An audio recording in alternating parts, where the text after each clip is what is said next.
Yeah, I thought divorce was the end. Until I did this. I'm Jason Drees, father of four, 51 years old, entrepreneur, formerly married, former husband. And I was married to my ex-wife for 16 years, partner of mother of my four children. And then April 27, 2024, she tells me wants a divorce. I was still in love with her at the time. I was still in denial and in love with her. The hopeless romantic, in denial of what was going on, not really seeing apparently everything, and doing my best to survive in a relationship that didn't have much intimacy and connection for years. And it was really a struggle. And that was probably one of the most hardest times of my life. So I basically did whatever I could to function every morning. And about a few weeks after the divorce, I started to make a shift, because the thing that actually happened is what I found, and I'm a professional life coach and professional business coach, so I've been helping people through growth and challenges for over a decade now. And one of the things that happens with our brain is that it creates a meaning. So there's this thing called divorce, and there's a meaning that's running. And the meaning that fires off initially is divorce is bad, divorce is terrible, all of that stuff, something like that, right?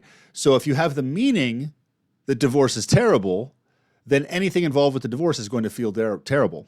And I know this because I do it with clients. So I finally caught myself, and I realized I was operating under a meaning that this is the worst thing that happened to me and that my life was over. And I knew that I didn't want it to be this way. And while I didn't want the marriage to end, it wasn't my choice. And at the time, I was mad it was ending. I tried to save it. It didn't work. Here I am a year later. I'm grateful that it ended. I see how unhappy I really was. And I see the shell of the person I had to become to survive in that relationship. It was not healthy at all in so many ways. This divorce has actually transformed me into the most amazing version of me I've ever been. I've become more masculine. My business is more aligned. I've got more purpose. I'm serving my clients at a higher level. I'm making more money. I'm building a foundation for the future. My second book is coming along nice. I've got more women talking to me that I know what to do, that I can date on the apps. Those are working. I feel good. I'm in great shape. My relationship with my boys, my four boys, is fantastic. They come over. They don't want to leave. Like, things are good. Getting here was not easy. It was like incredibly difficult. But one thing I did early on is I gave it a new meaning. I gave it the meaning of, this is going to be the best chapter next. I had a feeling that my life was supposed to get better in the 50s. And that's when things would really start to change, and it would be really fun. The 40s was fun, but you have four small children. It's a lot of work. And I wouldn't trade it for anything. So I realized I needed to give it to a new meaning. So that's when I decided to thrive from divorce instead of survive. So I moved from surviving to thriving. Did I feel it in that moment? No. But I made a decision in that moment. And the decision that I made was that I am going to thrive from this divorce. I don't know how, but it's going to happen. That is actually what happened. And so I basically started working on that, taking action. And what was the action I took? I lived my life. I went to work. I talked to my coaches. I literally was talking to 3 different coaches on a weekly basis to get me grounded, because divorce is traumatic. It is. It changes everything. But what we don't realize is a toxic relationship is also traumatic. A toxic relationship is traumatic to your children. And one of the reasons that I'm grateful for my divorce right now is because I still get the opportunity to model for my 4 boys, my 4 sons, what a healthy relationship looks like, how a man should treat a woman, what a relationship should look like, because it wasn't happening in the last one. Now, I tried, but I can only control me. I can't control the other person. So what ended up happening is we drifted apart or whatever. We were not meant to be together any longer. That was clear. We created 4 amazing children, and then it was time to move on. So what you want to do is, if you're in that situation, you could be thinking about divorce. You could be in the divorce separated. You could be separated, negotiating divorce, or you could be divorced. And I've talked to people who've been divorced 10 years are still affected by it. The first thing you need to do is change the meaning of it, because you have control of your beliefs. You have control of your thoughts. So you literally want to make a decision to say, I am going to find a way to thrive from divorce. When I'm talking to my clients, I use repeat after me statements to kind of reprogram the subconscious mind. One way you can do that is to repeat this statement out loud. I take full ownership of my life and everything in it. I am going to find a way to thrive from this divorce because I'm not going to stop until I do. And that right there is a new frame, right? Like if you're operating from the frame of, I'm going to find a way to thrive from this divorce. I'm going to find a way to create a happy, healthy life. I'm going to find a way to create an amazing relationship. And I'm going to find a way to be an even better parent than I've been before. And I'm going to find a way to make my family, the family unit that I live with, better than before. If you're operating with that frame, what type of experience do you think you're going to have? That frame is going to make a radical difference. That frame is going to basically change what's called the reticular activating system in your brain, which basically causes like to attract like.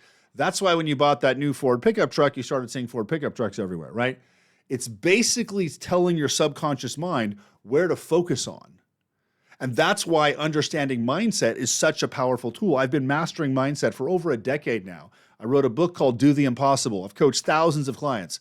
And whether I'm helping a client overcome their blocks to making more money or growing their business or overcoming the divorce, it's the same methodology. You've got to align yourself with the result. And the way you align yourself with the result is operating in a frame, the frame of this is going to be good. This is going to be great. This is going to be something I thrive from. What if you don't know how to do it? It doesn't matter. I'm going to find a way because I'm not going to stop. That's what that means. That's the frame. As opposed to the frame of, oh my God, this is terrible. This is the worst thing that's ever happened to me. What am I going to do? Now, I understand you may be in reaction to the divorce, in a frame where you don't know how to get out of it. The first step is making a decision to get out of it. That's the first step. Make the decision to get out. And it doesn't matter if you know how, because the decision is the beginning of the frame where the result will come to you. So to get to that life you want, to create that relationship and that health, and like, I'm in the best physical shape of my life. It feels amazing to be healthy and strong. If you want to create all that, set the frame, create the right frame. And then watch what happens. What'll start happening is you'll start to have less emotional reactions. You'll start to see more positive outlooks. You'll start to feel differently about this. And if you're stuck in the pain and you can't get out, I hate to tell you this, but the thing is, you've got to go through that pain. You have no choice. You've got to go through it. That pain you're feeling could be heartbreak, could be sadness, could be grief, could be anger, frustration, loneliness. I felt all those things. And I realized the only way out was through them. Now, I wish I could drink myself into a stupor and ignore that, but unfortunately, my body doesn't handle alcohol so well anymore. So I can only hide, numb myself a little bit. So then I'm sitting there in my apartment, literally crying by myself night after night. Why? Because I had to process that pain. I had to process the backlog of pain. A lot of that pain was actually my childhood abandonment wounds, but that's actually a different story. Because when you face the pain, those bleeding wounds that you have will eventually scar over. And when those wounds you have from the divorce are scarred over, that's when you get stronger, because the scar tissue is stronger than regular tissue, puts you on the stronger.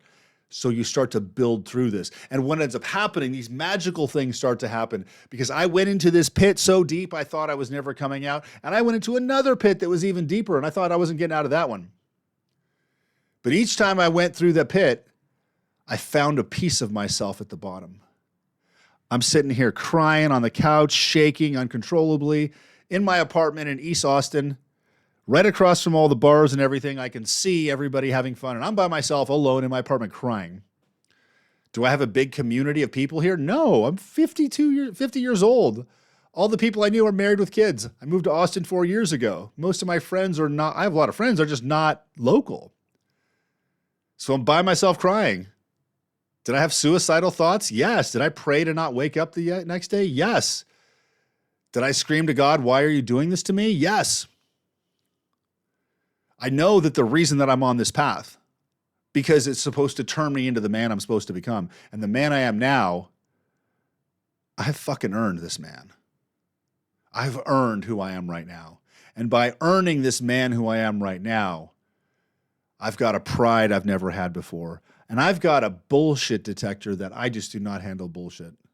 I do not take it. I see through it. I don't wear masks anymore. So I've really fallen in love with my authentic self. And I can tell you how good it feels to stop performing, how good it feels to just truly be yourself. And you know, some people aren't going to like me. That's too bad. If you don't like me, that's your loss. But you know something? A lot of people do. There's some clients that make fun of me. My Facebook ads, literally people are calling me a deadbeat dad. They know nothing about me. They read a Facebook ad. I talk about divorce and some women are calling me deadbeat dad. Like, you don't even know, but does they know me? No. Am I going to let some negative ads from people who don't know me, negative comments? No, because the people that are listening are going to change. The people are going to be listening are going to have their lives changed for listening to me, because that's what I'm doing. Because I'm willing to take the hits, because I'm not afraid of my authentic self anymore. So when you start to lean into the process and own your pain, especially men, that pain is your power. Stop running from it. The more you stop running from that pain, the stronger you'll become. Because pain makes us stronger. Experience makes us stronger. Truth makes us stronger. So I stand in truth. I stand in integrity. I stand in honor. I tried to meet my ex there. She was not capable of meeting me at the level of honesty, integrity, of love and devotion that I operate from. But she did a great job helping me bring these 4 amazing boys into the world, and that journey is over. And the next one is getting really fun. So what you want to do is be sure to like this comment. Comment here. Tell me what you think. Tell me what was helpful so I can create more content that's valuable to you. Subscribe right here. And then also look in the comments if you want to join one of my live sessions, my Thrive from Divorce live sessions, and I'll take you through a formula right there that'll help you move even faster. I hope you have an awesome day. I'll talk to you soon. Bye-bye.